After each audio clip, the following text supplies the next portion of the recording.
예, 안녕하세요. 저는 탈북 청소년들을 가리키는 여명학교의 조명숙입니다. 예, 만나서 반갑습니다. 예, 제가 오늘까지 이제 살아오면서 하나님이 어떻게 이 탈북 사역을 하게 시키셨는지, 그리고 또 제가 섬기고 있는 여명학교에서는 어떤 일들이 일어나고 있는지 함께 나누고 싶어서 왔습니다. 저는 그 빈민촌에서 나고 자랐습니다. 그래서 제 꿈이 저 같은 빈민들을 가리키는 좋은 선생님이 되는 그런 꿈이었어요. 그런데 하나님을 진하게 만나고 하나님이 고아와 과부와 나그네를 도우라고 하셨잖아요. 근데 저는 나그네 사역을 우연하게 하게 되었습니다. 그래서 외국인 노동자를 돕는 일을 대학교 3학년 때부터 하게 되었고요.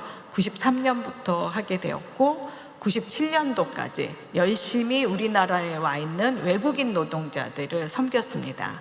근데 참 저는 감히 제가 너무 늦게 하나님을 믿고 하나님을 진하게 믿고 한 달 만에 사역을 시작한 거예요. 그러니까 기본적인 게 사실은 별로 없었죠. 그래서 근데 외국인 노동자들 중에 제가 특히 많이 만났던 사람들이 파키스탄 사람들, 이런 이슬람이나 뭐 그런 쪽에서 온 사람들이었어요. 그래서 이 사람들하고는 종교적인 얘기를 나누면 제가 이길까요, 질까요? 지죠. 그래서 저는 그냥 일만 했어요. 근데 어느 날 그 외국인 노동자가 이렇게 손가락 2개 잘렸는데 저한테, 누나는 왜 우리 같은 사람들을 도와요? 제가 이제 전도도 하지 않고 그냥 열심히 도와주기만 하니까 아무리 봐도 모르겠는 거예요. 그래서 누나는 왜 우리를 도와요? 그래서 그땐 솔직하게 얘기할 수밖에 없어요. 나는 하나님이 너무 좋아. 근데 하나님이 고아와 과부와 나그네를 도우라 그래서 너희들을 돕는 거야. 그때는 이 사람은 방글라데시 사람이었거든요. 저를 이렇게 보더니, 누나가 내 손가락 2개 잘린 거 보상을 받게 해준다고 목숨보다 더 귀한 종교를 바꿀 수는 없어요. 그렇지만 누나가 아무 보상 없이 나 같은 저희 무슬림을 도왔으니까 내가 우리나라에 가면 누나처럼 그 기독교 박해받는 기독교인들을 내가 도와줄게요. 감옥에 가는 기독교인들을 내가 그 사람들을 빼돌릴게요. 이렇게 얘기했습니다. 그래서 전도라는 게, 또 선교라는 게 꼭 하나님을 전해야 되는 게 아니라 정말 다양한 방법으로 이렇게 하시는구나. 그래서 저는 이제 굉장히 재미있게 일을 했습니다. 제가 열심히 일을 하니까 한 3, 4년 만에 전문가 소리를 듣게 됐어요. 그리고 아주 멋있는 남자를 만나서 결혼까지 하게 됐습니다. 장동건 닮았어요. 예. 예. 하나님 믿으면 손해보는 일이 없습니다. 근데 제 남편 확인하실 필요는 없어요. 네. 근데 제가 엄마한테 이제 결혼 승낙 받으러, 엄마 내가 오늘 장동건 데려올 테니까 나 결혼 승낙 좀 해줘. 그리고 저희 어머니가 저희 남편을 보더니 너무 놀라셨어요. 그리고 저를 그 이렇게 긴 바가지로 막 때리시면서, 야 이년아, 네 눈엔 저게 장동건이냐? 내 눈엔 양택조다, 양택조, 이러시면서 막 때리시는 거예요.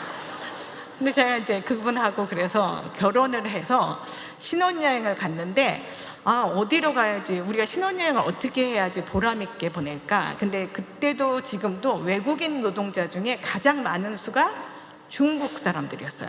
그러니까 중국 사람들이 많으니까 다친 사람도 많고 그 중에는 제대로 보상 못 받고 돌아가신 분들도 많았어요. 그래서 여보, 우리 신혼여행을 좀 보람 있게 보냅시다. 하나님 안에서 좀 보람 있게 보냅시다. 이렇게 기도하고 신혼여행을 중국으로 갔어요.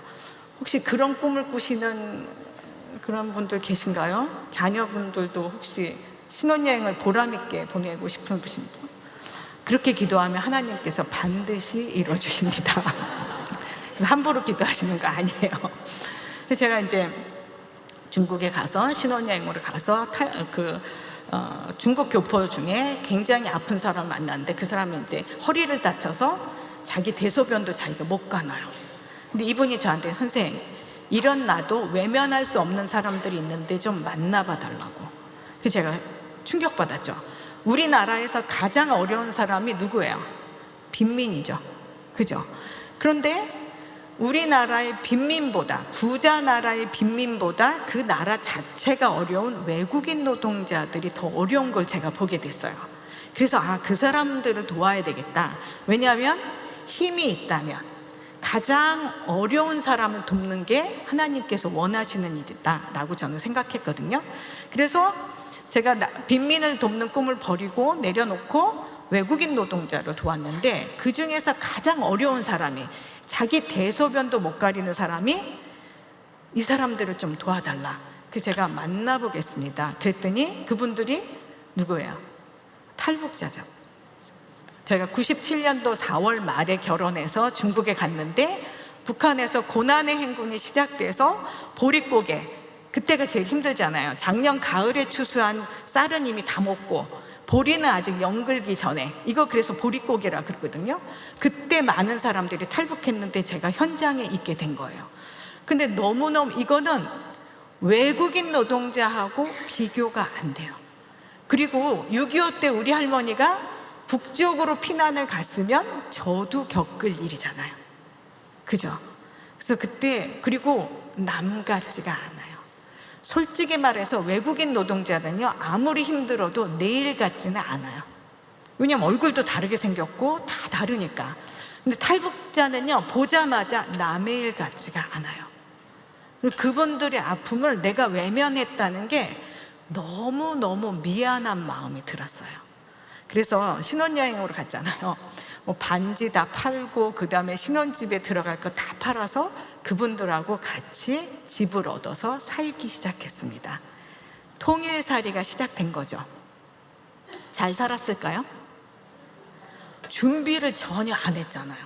그죠? 그래서 우리는 그런 마음으로 한 게 아닌데 제가 주지도 않은 상처를 서로 주고받는 거예요. 저는 너 너무 깜찍하다 이랬더니 갑자기, 우리는 깜찍하다 그러면 얼마나 기분이 좋아요. 그죠? 어머 나 그래 좀 깜찍하지 뭐 이렇게. 그런데 제가 탈북자한테 어머 야 너 너무 깜찍하다 그랬더니 제가 뭐가 깜찍합니까 막 이래요. 어머 거울 봐봐 진짜 깜찍해. 그러면 화를 팍 내고 문을 탁 닫고 나가요. 나중에 알고 봤더니 우리는 깜찍하다는 표현을 굉장히 좋은 용어로 쓰는데 북한은요, 그게 이제 자기 이익만 챙기고 뒤통수 치게 생긴 사람을 깜찍하다 그래요. 그런지 내가 대놓고 야 너 뒤통수 치게 생겼다 이렇게 얘기한 거나 마찬가지예요. 근데 저는 그런 의도로 얘기한 게 아니잖아요.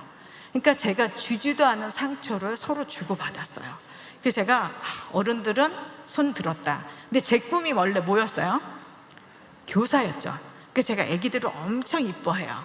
그래서 맨날 아기들을 안고 뭐 마리아 얘기도 해주고 요셉 얘기, 모세 얘기, 또 이제 예수님 얘기, 미천 떨어지면 신데렐라, 백설공주 막 이런 얘기를 해요. 그럼 애들이 최악의 상황이라도 성령이 들어가면 어떻게 돼요? 변하죠.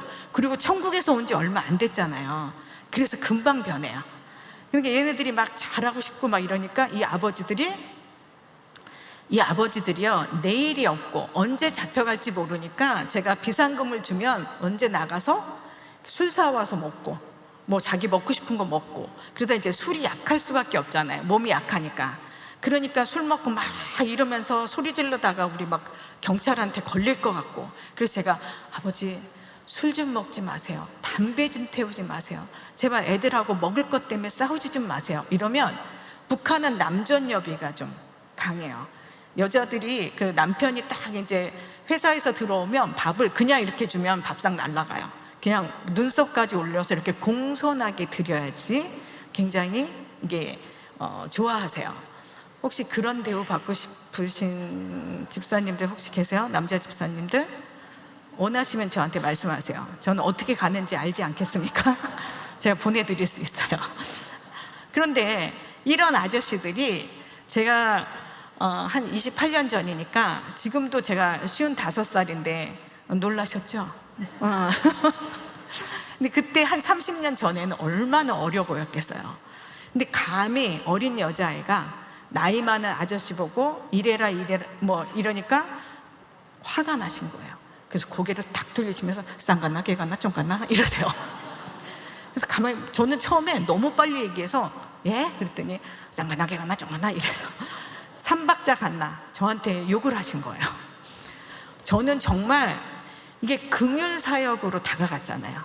너무 불쌍해서 제가 신혼 1년은 전쟁터에도 나가지 말라 그랬어요. 그런데 저는 신혼을 그분들하고 같이 사는 거잖아요. 그죠? 그런데 제가 헌신한 게 많으면 많을수록 이분들이 저한테 피드백이 안 좋으니까 제가 막 본전 생각을 하게 되는 거예요. 그래서 아유, 손 들었다. 근데 애기들은 너무 이쁘니까 제가 맨날 얘기해 주다가 이 아저씨들이 아니, 저 에미나이가 우리 애들한테 무슨 짓을 했길래 우리 애들이 저렇게 눈동자가 바뀌고 달라졌냐? 이래서 어느 날은 문 밖에서 맨날 쌍갔나 개갔나 하다가 들어와서 듣기가 민망하시니까 문 밖에서 저 에미나이가 뭐하나 그러면서 이렇게 듣고 계셨던 거예요. 그날따라 제가 이야기를 애들한테 재밌게 해준다고 천천히 막 클라이막스를 조장해서 그렇게 얘기를 했어요. 그래서 모세가 사람을 죽였어 이렇게. 근데 이제 여기도 탈북하신 분이 좀 계시고 그다음 6.25 때 북한에서 넘어오신 분들도 계시죠. 그분들의 성격이 굉장히 급하세요. 그리고 부지런하세요. 그런데 급하신데 막 들릴 듯 안 들릴 듯 문 밖에서 이렇게 듣는데 제가 너무 이걸 늦게 말하는 거예요. 그래서 모세가 사람을 죽였어. 이 아저씨들이 화가 나신 거예요. 갑자기 문을 탁 열면서 그리니끼니 이 모세하고 신데렐라하고 결혼을 했다 이기야? 막 이러면서 문 밖에서 띄엄띄엄 듣는 걸 막 연결을 해가지고 2단을 하나 만드셨어요. 2단이 다른 게 아니에요. 이렇게 띄엄띄엄 듣는 걸 연결하면 그게 2단이에요. 제가 너무 웃겨갖고 아저씨 그냥 와서 그냥 들으세요. 그랬더니 그 다음 날부터 정말 재밌게 들으시는 거예요. 근데 12시에 제가 점심을 탈북자들을 막 먹이면 이게 한꺼번에 다 못 먹어요. 열 몇 명이 막 우글우글 사니까. 그래서 4명씩 이렇게 잘라서 먹이니까 점심 먹은 설거지를 쌓아놓고 한 5시쯤에 가서 설거지하고 밥하고 한 6시쯤에 밥을 줘야 돼요. 왜냐하면 처음에는 배고파서 넘어오셨잖아요. 근데 밥을 제때 안 주면 난리 나거든요. 근데 제가 그날은 애들 막 가르쳐주는 일하고 애들이 너무 잘 들으니까 선생님이 신나가지고 막 더 오래 가르쳐준 거예요. 시계를 딱 보니까 6시인 거예요. 근데 저는 아무것도 안 했죠. 그런데 먹을 걸 안 주면 어떻게 돼요? 그래서 어머 하나님 저 오늘 죽나 봐요 막 이러면서 막 놀래가지고 싱크대를 갔어요. 근데 북한 남자분들이요 우리나라 5, 60년대 아버지들 생각하면 돼요. 절대로 부엌에 안 들어갔는데 이 아버지가 설거지를 하고 계시는 거예요. 그러면서 저를 딱 보고 선생님 있지 않습니까? 이 사발가시긴 말입니다. 남성 동무들이 해야지 벅벅 찰까셔줍니다 이래요. 이게 통일되기 전에 한번 확실하게 해두고 가야 돼요. 사발가시긴 누가 해야 된다고요? 남성 동무들이. 아멘? 이분이 저한테 그 전날은 저한테 뭐라 그랬어요? 쌍갔나 개갔나 쫑갔나 제 별명이 그거였거든요. 근데 아이들을 가르쳐 주니까 저한테 뭐라 그래요? 선생님이라 그러는 거예요. 권위를 인정하는 거죠. 북한이 그렇게 뭐 몇만이 굶어 죽고 몇십만이 뭐 맞아 죽고 얼어 죽고 이래도 구테타가 안 일어나는 건 어렸을 때부터 세뇌 교육을 하는 거예요. 그래서 그래요. 근데 그걸 누굴 통해서 해요?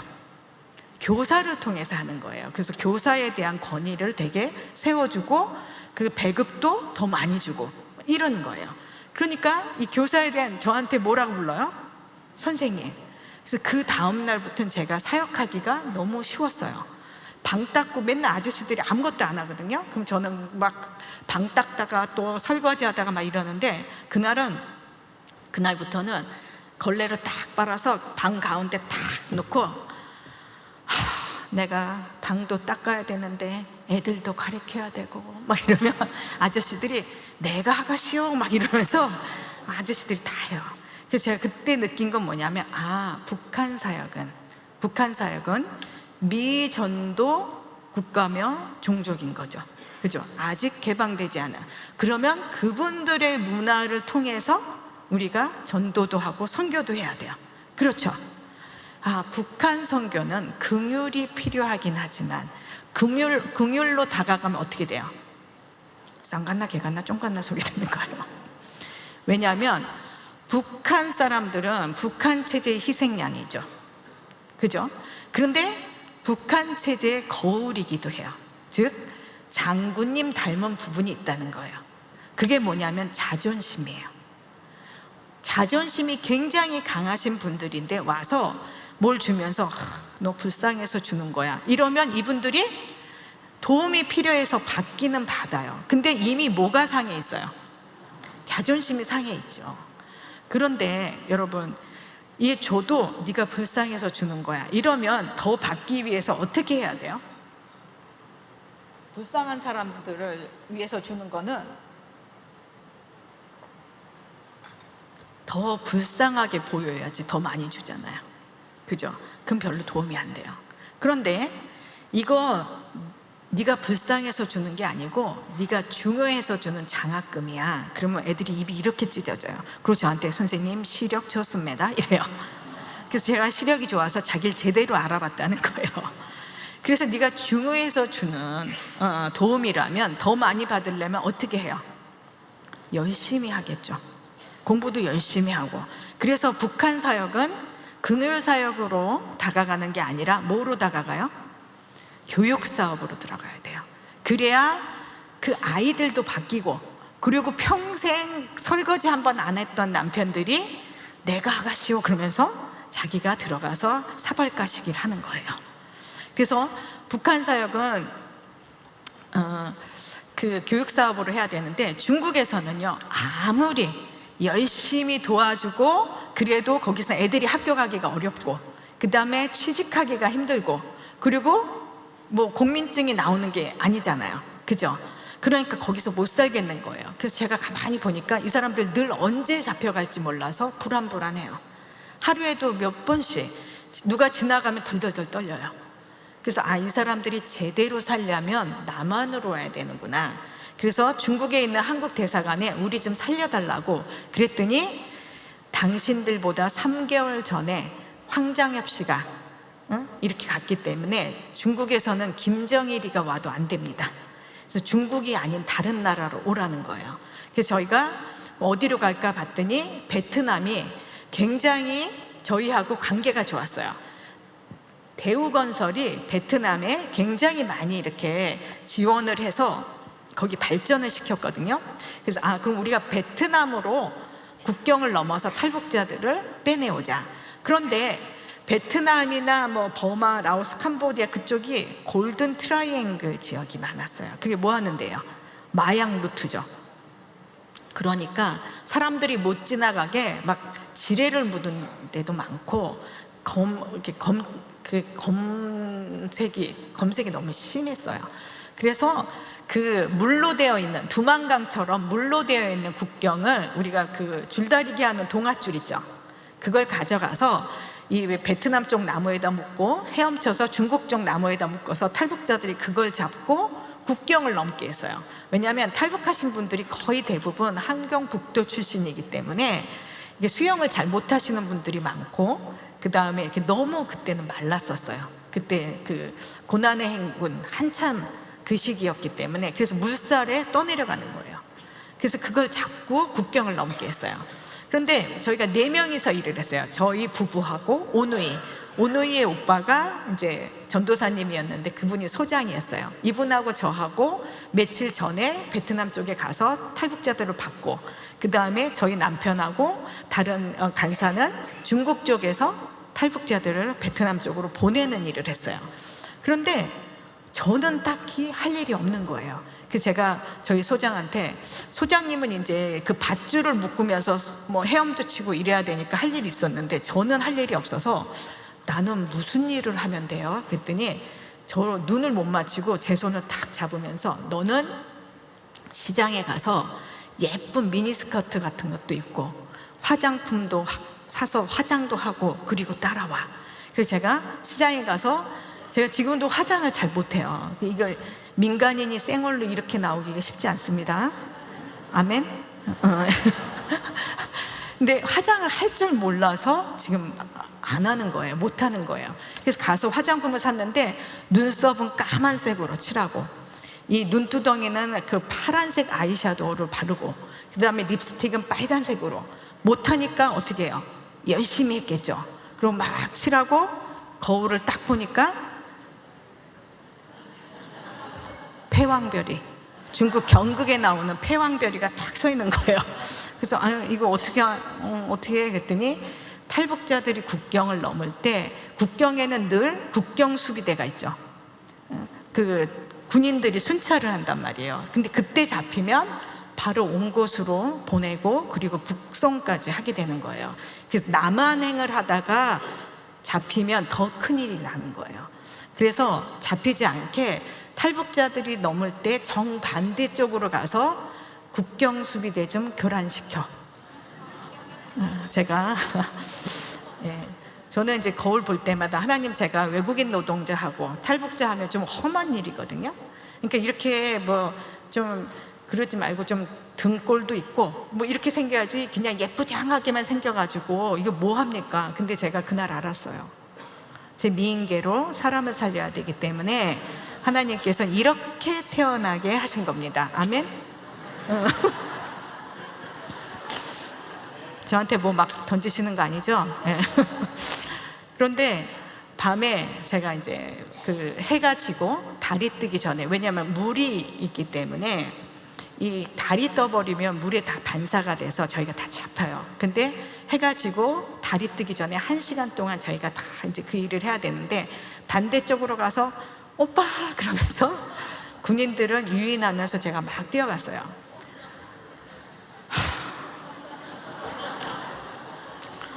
근데 낮에는요 이렇게 초소가 한두 개밖에 없었고 군인들도 한 두세 명밖에 없었어요. 근데 밤이 되니까는요 제가 막 뛰어갔는데, 여러분 그 군대 다녀오신 분들은 비트라고 알죠? 이렇게 한 1m 정도의 구덩이를 이렇게 파놓고 사람들이 이렇게 한 명씩 앉아 있다가 쑥 일어서는 거예요. 제가 막 뛰어가는데 전혀 뜻밖의 곳에서 군인들이 벌떡벌떡 일어나는 거예요. 얼마나 놀랬겠어요. 제가 쭉 가다가 오른쪽으로 꺾어야 되는데 제가 어디로 갔어요? 직진으로 막 뛰어간 거예요. 근데 저희가 왜 물로 된 그 국경을 넘으려고 그랬어요? 지뢰 때문에. 근데 제가 너무 겁나니까 무서워서 어디로 갔어요? 지뢰밭으로 뛰어 들어간 거예요. 그런데 여러분, 하나님이 함께 하시면 정확하시죠? 아멘. 제가 달리기 한 15초 뭐 이랬으면 제가 지뢰 밟아서 죽었을 거예요. 근데 달리기 영광스럽게도 21초.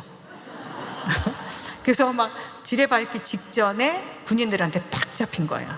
이 뒤를 딱 잡히는데 질질 끌고 가는데 이 간하고 심장이 이렇게 탁 발밑으로 떨어지는 것 같아요.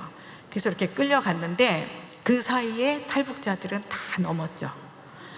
그런데 아무리 봐도 이제 그래서 저희가 만났어요. 우리는 관광객이다 그랬는데 아무리 봐도 수상하죠. 물 건너 왔으니까 신발도 밤에 잘 안 보이니까 짝짝이로 신고 막 이상하니까 얘네 수상하다. 그래서 누가 영어를 할 줄 아느냐? 그 뭐 할 수 없이 제가 손들었죠. 그랬더니 저 혼자 데리고 큰 부대로 이송을 했어요. 그래서 가운데 앉혀놓고 큰 부대에서 10몇 명의 군인이 뺑 돌아가고 제 뒤에도 있고 밤새 신문을 하는 거예요.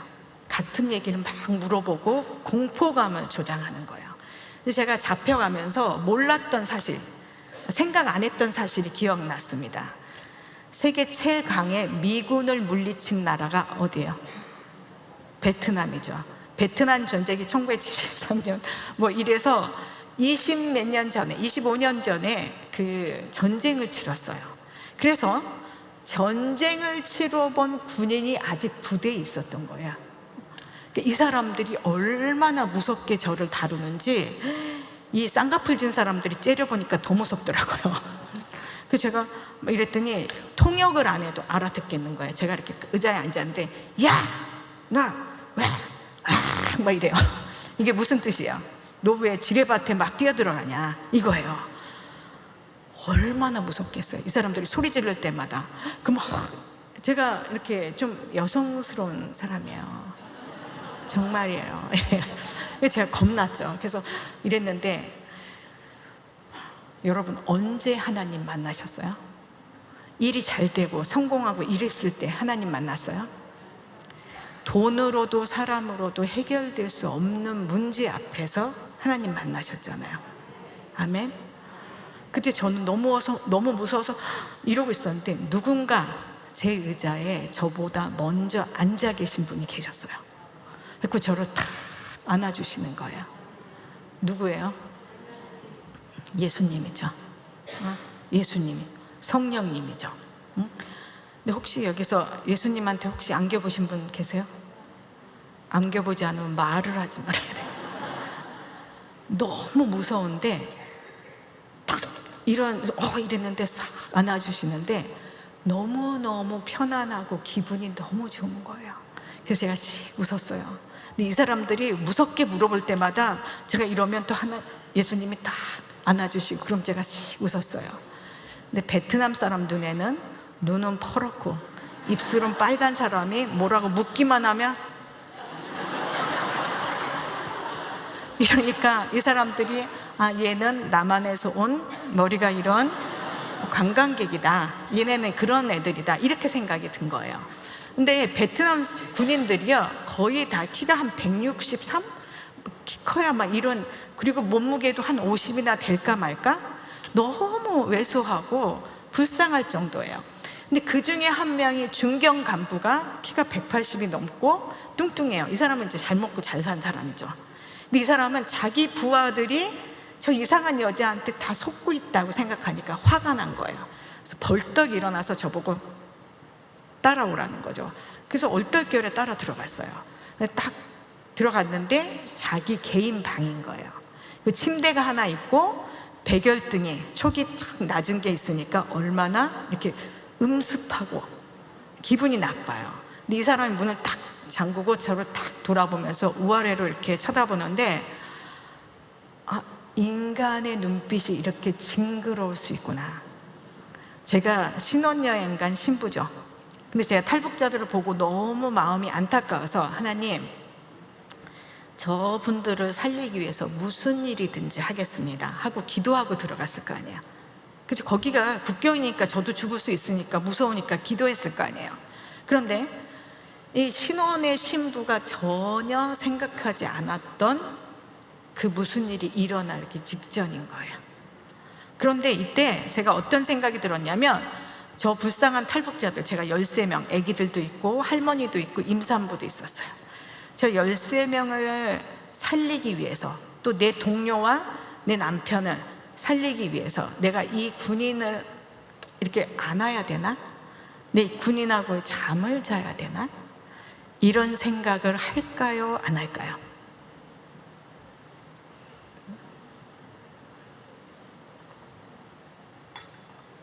제가 하더라고요. 그런데 그때 누군가 저 꿀밤을 탁 때리는 것 같아요.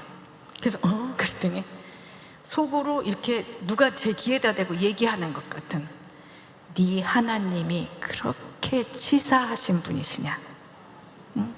그 연약하고 불쌍한 탈북자를 돕겠다는 그 어린 사역자의 민망한 희생이 필요하신 분이세요. 하나님이 사랑이 요만큼밖에 없어서 탈북자들한테 다 나눠주고 나한테 줄 게 없어서 나는 어떻게 돼도 어쩔 수 없는 분이세요? 여러분이 믿는 하나님은 원하시면 내일이라도 통일시키실 수 있는 분이십니까? 원하시면 죽어가는 사람도 살리실 수 있는 분이십니까?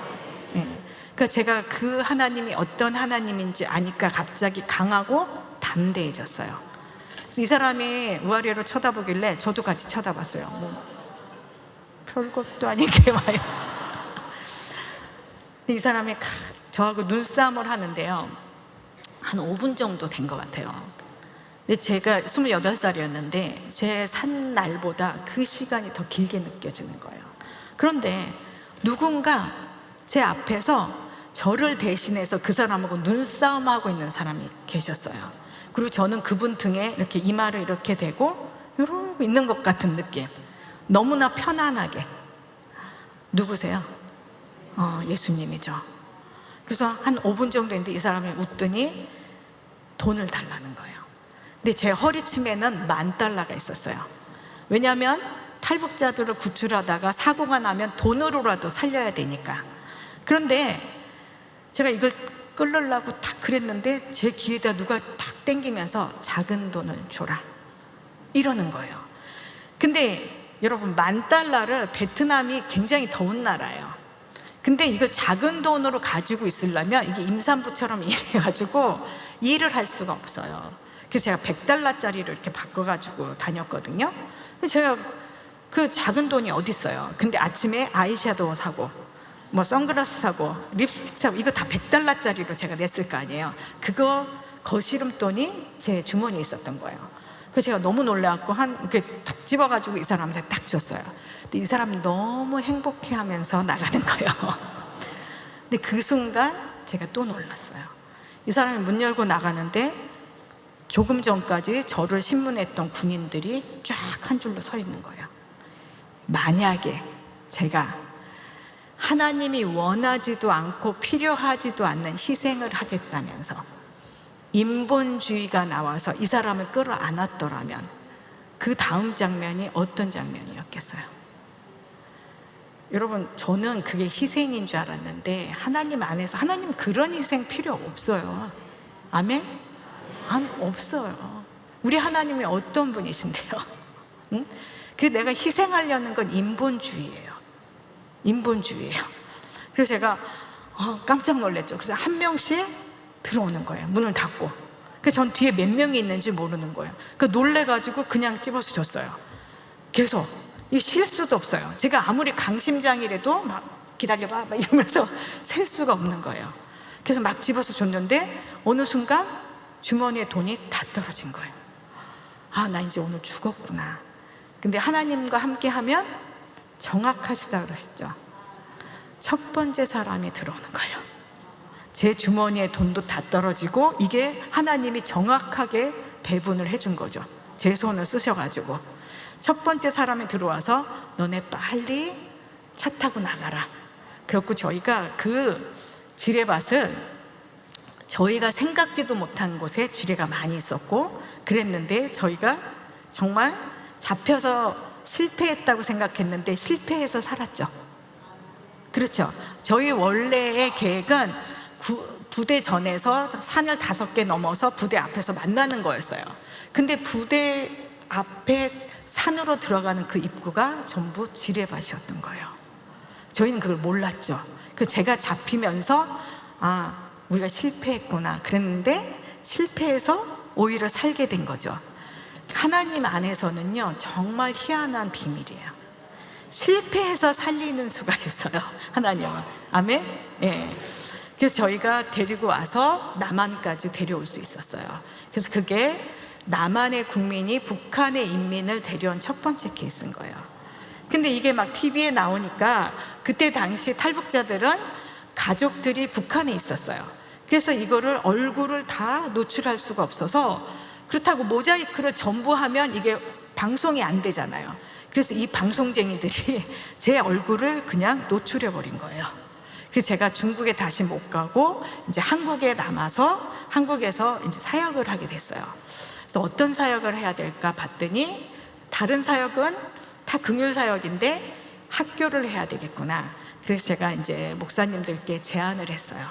그래서 그 목사님들이 거룩한 빛 광성교회도 저희 초대 이사 교회예요. 예. 그래서 다 모이셔가지고 23개 교회가 모여서 여명학교를 설립시켜 주신 거죠. 그래서 그 여명학교는 하나님께서 통일하기 전에 크리스찬들에게 가장 보고 싶은 모습이 어떤 모습일까요? 연합 사역하는 모습이죠. 연합. 십자가 밑에서 연합하는 사역. 그런데 제가 해보니까 통일이 더 빨리 올까요? 연합이 더 빨리 올까요? 예, 굉장히 여러분들 안에 답이 있습니다. 그런데 제가 이제 학교를 이렇게 했어요. 이 아이들이 뭐라고 얘기를 했냐? 처음에는 이제 제가 야학을 먼저 했어요. 근데 야학을 해서 막 영어도 가르쳐주고 수학도 가르쳐주고 이랬는데 애들이 뭐라고 하냐면 선생님, 저는요 이 10대 때 나만의 70대도 80대도 겪지 못하던 일을 저는 10대 때 겪고 왔는데, 그놈의 밥 때문에 이 많은 어려움을 겪었는데 남한에 와서 보니까 내 친구들은 너무 많이 먹어서 살까기를 하느니라고 돈을 20만 원씩 30만 원씩 드린다는 거예요. 살까기가 뭐죠?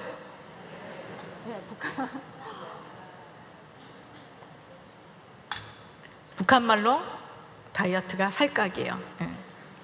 살 좀 까셔야 될 것 같습니다. 그런데 제가 왜 지금 제가 이 나이에 뭐 영어 조금 한다고, 수학 조금 한다고 제 인생이 그렇게 변하겠습니까? 그럼 어쩌라고 가르쳐달래. 그랬더니 선생님, 제가 왜 이 나이에 이런 어려움을 겪는지 저한테 그걸 알려주세요. 그걸 가르쳐주세요. 그래서 제가 오히려 물어봤어요. 아가, 너는 오다가 손발 잘리고 그 동상 걸려갖고 손발이 잘리는 경우들이 많아요. 너는 손발 잘리고 엄마는 잡혀서 가고 이랬는데 아무도 그걸 알아주지 않잖니. 너는 왜 네가 탈북자로 태어나서 이 고생을 한다고 생각해?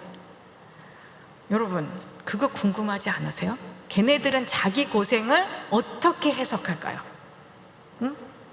여러분, 하나님이 이뻐서 남한에 태어나게 하고 그 사람들은 못나서 북한에 태어나게 한 거예요?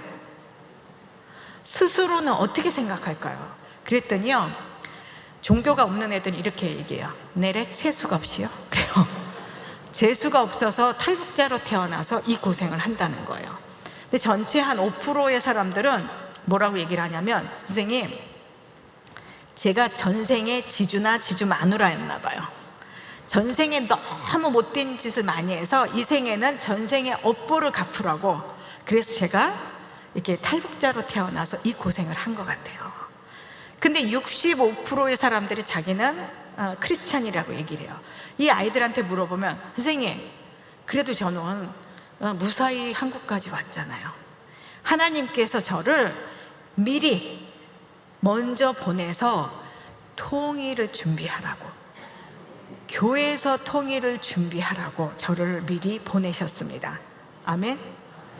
통일의 때에는 남한을 북한에 소개하고 북한을 남한에 소개하는 그런 평화의 사도로 쓰시려고 저를 미리 보내셨습니다. 저는 이 짧은 대화에서요, 우리가 믿는 하나님이 얼마나 우리가 복된 거고 얼마나 행복한지 몰라요.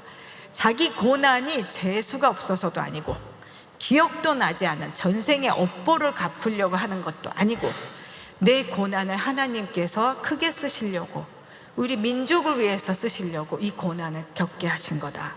고난의 참 의미를 알아가게 하는, 그 얼마나 멋진 하나님이십니까? 아멘. 이 아이들 그렇게 여기까지 왔어요. 그래서 그 아이들이 답을 알고 있죠. 그래서 이런 아이들은 가르쳐야 되죠. 근데요, 제가 이 아이들, 북한 애들은요, 풍선이 있잖아요. 이게 체제가 이렇게 누르는 것 같아요. 근데 남한에 오면 이 풍선이 갑자기 누르는 힘이 없어진 거예요. 그럼 어떻게 해요? 이 풍선이 막 뭐라 그랬어요? 막 난리가 나죠. 그러면은 사역하는 사람들은 이 풍선 잡으러 다니는 거예요. 그러니까 힘이 드는 거예요, 이 북한 사역이. 왜냐하면 우리랑 전혀 어디로 튈지 모르고 어떻게 반응할지 모르고, 그럼 막 어디로 날아갈지 모르니까 사역자들은 그거 잡으러 다니느라고 이거 잡아놓으면 또 저거 날아가고, 이러니까 되게 힘든 거거든요. 그런데 이 아이들 하나님께서 보내셨죠, 미리. 그죠? 그런데 통일이 될 것 같으세요? 통일이 10년 내에 될 것 같아. 20년, 30년, 뭐예요? 통일이 될 것 같아요.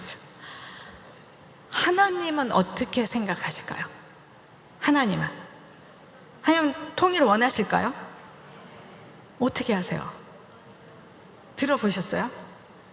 저는 이 사역을 하면서 혹시 처음에는 하나님이 통일을 원하지 않으셨을 수도 있다. 그리고 30년, 50년 뒤의 일로 생각하셨을 수도 있겠다. 그런데 하나님의 그 마음을 바꿀 수 있는 유일한 방법이 뭐예요? 기도죠. 기도죠. 근데 혹시 이 중에서 새벽마다 일어나서 하나님 통일되면 절대 안 됩니다 그러면서 기도하시는 분 계세요? 혹시 그런 분 아시는 분? 본 적 있는 분? 없죠. 근데 우리 애들 중에 65%가 새벽마다 일어나서 하나님 기도하는 거예요. 근데 제가 17살짜리 여자애 저희 학교 아이가 기도하는 걸 보고 제가 가슴이 너무 아팠어요. 뭐라고 기도하냐면 하나님 그 다음날 죽여도 되니까 엄마하고 밥 한 번만 먹게 해주세요. 이 아이가, 그래서 제가 가봤어요. 그랬더니 겨울에 중앙난방을 하고 있는데 임대아파트 얘가 안 틀고 있는 거예요. 그래서 네가 안 튼다고 돈이 안 나가는 게 아니야. 그랬더니 선생님 제가 엄마랑 같이 오다가 엄마가 잡혔어요.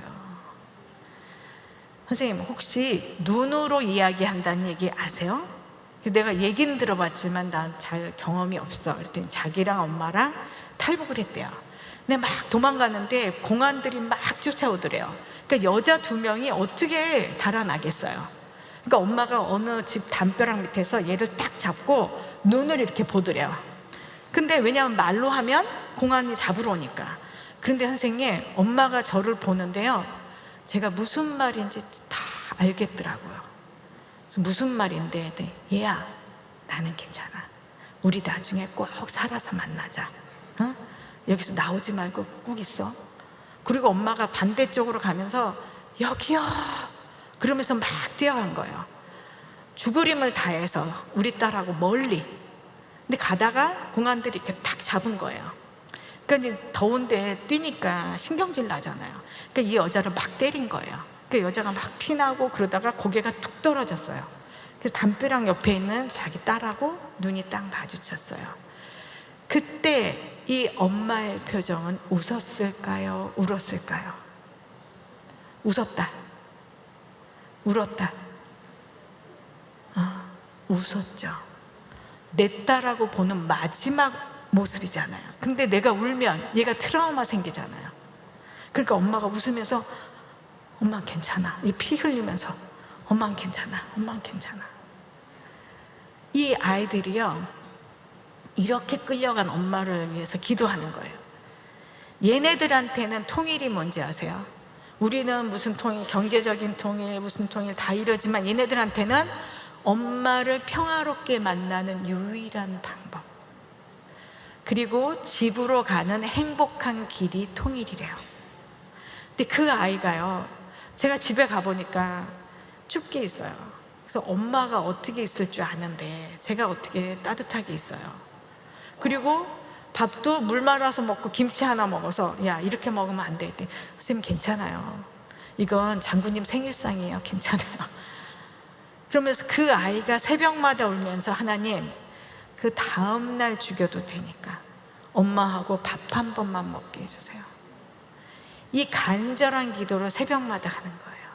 그래서 하나님의 원래는 원하지 않으셨을 수도 있는데 그 마음을 바꿔주시는 거죠. 그 기도의 분량이 이미 다 찬 거죠. 그래서 저는 하나님은 통일을 해 주실 거다라고 믿습니다. 예. 그래서 34,000명의 북한 이탈 주민이 간절히 원하고 있어요. 그래서 제가 그 아이들을 기르는데 코로나가 시작된 거예요. 근데 탈북민이 한 명도 안 오는 거예요. 어떻게 해요? 저는 탈북 청소년들을 위한 학교인데. 그런데 어떤 아이들이 오냐면 탈북민들이 탈북을 하면 원래 북한에서는 아버지 중심이라 그랬죠. 응? 아버지의 권위가 있으니까 자녀들의 배급도 아버지가 이렇게 타게 해주고 이렇게 권위가 있어요. 근데 아버지가 탈북을 해서 없어지면 배급이 끊기잖아요. 그리고 추적이 들어가는 거예요. 그 아버지들은 웬만해서는 도망가기가 쉽지가 않아요. 그 성인 여성, 어머니나 누이가 탈북을 하게 되는데 탈북하자마자 이제 인신매매에 잡히는 경우들이 참 많아요. 그런데 그러다가 아이를 낳는 거예요. 그래서 아이를 낳아야지 문 밖을 그래도 편하게 왔다 갔다 하게 해주니까 이 여성들은 아이 낳고 한국으로 오게 되는 거예요. 왜냐면 언제 잡혀갈지 모르니까.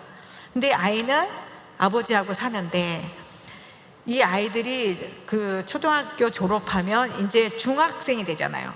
얼마나 무서운, 우리 병력의 대부분을 차지하는 중2 그죠? 이게 말을 안 듣는 거예요. 그러니까 아버지들이 또 경제력도 없고, 그러니까 엄마한테 가라. 그런데 이제 한국에 왔어요. 근데 이 어머니들은 이 아이를 보기가 좀 민망한 거예요. 왜냐하면 이 아이를 보면 자기의 상처가 생각나기도 하고, 십몇 년 만에 만나니까 대면대면한 거예요. 엄마는 중국어를 잘 못하고 아이는 한국어를 못하니까 자기 마음에 있는 얘기도 못해요. 그래서 저희 학교에 보내는 거예요. 근데 그 아이들이, 북한에서 태어난 사람들은요, 하나님을 믿을 수밖에 없는 짜릿짜릿한 간증들이 있어요. 그건 과학적으로 설명이 안 돼. 여러분들 국경 여건 없이 몰래 넘어 보셨어요? 한 번은 어떻게 넘는다고 쳐요. 근데 북한에서 중국으로, 중국에서 바로 못 오니까 뭐 미얀마, 베트남, 뭐 라오스, 캄보디아 거쳐서 태국까지 와야 돼요. 2번, 3번을 국경을 넘어야 돼요. 근데 이거는 하나님이 역사하지 않으시면, 이 기적이 아니면 올 수가 없는 거예요. 그래서 그 손길이, 그때 그분이 하나님이셨어 라고 하면, 자기가 부인할 수 없는 간증이 있어요. 그런데요, 제가 아까 탈북하신 분들은 이렇게 체제가 눌러놓은 것 같아요. 탈북 청소년들을 눌러놓은 것 같다면, 중국에서 태어난 애들은 광야에 혼자 버려진 거예요. 어떻게 해야 될지 모르고. 이 아이들이, 그리고 그 공동체에선, 지역 공동체에서는 탈북자의 자녀라고 이게 이제 왕따를 시켰던 거예요. 서름받고. 근데 한국에 왔는데 한국말 모르니까 애들이 짱깨라고 놀리는 거예요, 이곳에서는. 그리고 엄마들은 이미 재가를 한 경우가 있잖아요. 또 북한의 가족들을 데려온 경우도 있고. 그러니까 얘네들이 자기 말고는 다 한 가족인 것 같은 거예요. 그러니까 소외감 느끼고, 이러니까 저희 학교에 와서 이제 공부하게 된 거죠. 근데 너무 재밌는 게요, 지금 중국 선교하기 쉬워요, 어려워요? 너무 어렵죠. 시진핑이 완전히 스파이법 이런 거를 만들어 놨고 선교사님들이 다 걸리게 만들었어요. 그런데 처음에는 하나님을 믿지 않고 이게 뭔 소린가 이러던 아이들이 여명학교에서 이렇게, 우리 또 목사님처럼 또 사감님들이 또 사랑으로 끌어안아 주시고 이러면서, 또 학교에서 또 가르치고 막 이러면서 이 아이들이 변하기 시작하는 거예요. 그러면서 지금은 정말 하나님을 믿고 자기가 선교하겠다고 이런 아이들이 생기기 시작했어요. 그래서 금요일 날 1교시가 채플 시간인데요, 그때 대학생들이, 선배들이 와서 그 찬송을 하고 그 끝나고 다시 대학교로 가요. 어느 고등학교에서 선배들이 와서 찬양을 해줘요. 그런데 이 선배들이 뭐라 그러냐면, 여러분 외롭죠? 부모님도 나를 사랑하는 것 같지 않고, 우리 아버지는 가해자고 우리 어머니는 피해자고, 다른 사람은 다 엄마 아빠가 사랑해서 태어났는데 우리는 폭력적인 상황에서 태어나서 나는 자존감이 떨어져 있죠. 여러분도 그렇죠? 그러니까 애들이, 그런데 우리는 하나님의 자녀입니다 라고 애들이 얘기를 해요. 아니, 만든 사람이 고칠 줄도 알잖아요. 근데 자기가 배가 아픈데 엄마가 못 고치더래요. 귀가 아픈데 못 고치더래요. 그러면 이거 우리 엄마 아빠가 만든 게 아니구나, 나는. 우리 엄마 아빠를 통해서 내가 태어난 거구나 라고 아이들이 얘기한다는 거예요. 그래서 제가 여명학교 하면서 저는 북한 사역만 할 줄 알았는데 중국 선교, 그 문도 열리고, 올해 처음으로 빅토르라는 러시아 아이가 왔어요. 러시아 벌목공, 그 시베리아 벌목공에 가서 고려인하고 결혼해가지고 애를 낳은 거예요, 이번엔. 근데 얘가 우크라이나하고 러시아하고 전쟁을 하잖아요. 그러니까 그 틈에 피해서 한국에 왔어요. 그래서 제가, 내가 이 100명 정도밖에 안 되는 학교 하면서 남북관계 신경 써야지, 국제정세 신경 써야지, 뭐 다 신경 써야 되는구나. 그러니까 너무 재밌잖아요. 너무 재밌죠. 그래서 여명학교가 그런 아이들을 위한 곳이에요. 이 아이들, 저희가 얼마 전에 학교를 이전을 해야 돼갖고 은평구로 이전하려고 했는데 주민들이 너무 반대했어요. 집값 떨어진다고 못 오게 한 거예요. 그리고 거기 이제 자원재활용센터를 만드는데 주민들이 뭐라고 하냐면, 왜 은평구가 만만하냐, 왜 생활 쓰레기, 인간 쓰레기 다 이쪽으로 모으냐. 저는 그게 뭔 소린가, 설마 우리한테 하는 얘기인가. 너무너무 민망한 상황인 거죠. 제가 그럴 때마다 속으로 어떤 생각이 드냐면, 탈북자를 무시하고 우리 아이들을 무시하고 이럴 때마다 속으로 어떤 생각이 드냐면, 나사렛에 선한 것이 있겠느냐, 이런 얘기가 들리는 것 같은 거예요. 나사렛에 선한 것이 있습니까? 있지요. 세상을 구원하신 분이 나사렛에서 나왔잖아요. 저는 이 아이들, 정말 북한에서도 나라가 버린 거죠. 보호 안 한 거죠. 중국에서는 코너로 몰았죠. 그죠? 그리고 한국에서는 차별하죠. 오지 말라 그러고. 근데 하나님께서 우리 하나님은 되게 우리의 지각을 뛰어넘으시는 분이시잖아요. 그래서 이 아이들을 쓰실 거다, 이분들을 통해서 통일을 이루실 거다라고 생각합니다. 예. 오늘 에베소서 1장 10절을 저희들이 읽었는데, 그게 하나님께서 예수님과 성령님을 우리에게 선물로 주신 거예요. 뭐 때문에? 뭐 하라고? 하늘에서도 통일, 땅에서도 통일을 이루게 하려 하심이라 그러셨어요. 통일의 모습은 이미 다 나왔어요. 남한식으로 통일된 건 독일, 그죠? 북한식으로 통일된 건 제가 건너왔던 베트남, 남북연합으로 된 건 예멘. 그런데 딱 하나 안 된 게 있어요. 그게 뭐예요? 무슨 통일? 성령의 통일. 하나님이 이 땅에서 진심으로 보고 싶으신 통일이 그거 아니겠느냐. 아멘. 이 작은 나라를 통해서 이 미리온, 이 탈북하신 분들, 정말 어디서도 환영 못 받고 그런 분들, 근데 이분들을 통해서 성령의 통일을 이루실 거라고 생각합니다. 그래서 여러분들이 이 통일 주간에 정말 내가 뭐 하려고 하는 게 아니라 그분들을 세워주면서, 이게 재밌어요. 사람 세우는 게 너무 재밌어요. 그래서 함께 기도하시면서, 왜냐하면 아무리 좋은 거라도 우리가 갖다 주면요, 북한 분들이 그 마음의 문이 열리겠어요? 스스로 이뤄내야지 그게 자기 것 같겠죠. 그런데 그분들을 데려와서 못 가리키고 또 통일된 이후에 하면 너무 늦잖아요. 그런데 이 미리 유학원, 성령의 유학원, 북한 이탈 주민들이 다시 가서 그분들이 겸손히 섬기면서 그 북한을 회복시킬 거라고 저는 생각합니다. 그래서 여러분, 이 통일 주간에 여러분들이 하나님께서 분명히 분단된 이 대한민국에 크리스찬으로 태어나게 하신 이유가 있으실 거예요. 그리고 나중에 하나님 앞에서 너는 뭐 하다가 왔냐? 라고 반드시 물으실 겁니다.